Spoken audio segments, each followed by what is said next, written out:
अन्नत्याग करायचा, बघूया देव वाचवतो का. एक दिवस झाला, अन्न पाणी बंद केलं.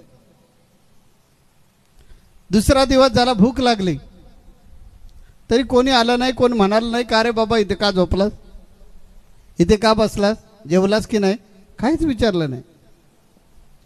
तिसरा दिवस झाला, स्वामी विवेकानंदाने आंघोळ केली नाही, उठले नाहीत. एक काहीतरी हे होतं त्यांच्याकडे, ते टाकलं तिथे, सतरंजी टाकले, त्याच्यावर आपले झोपलेले. कोणी विचारायला तयार नाही, जेवलेत का. चौथा दिवस झाला, तरी सुद्धा कोणी विचारायला तयार नाही.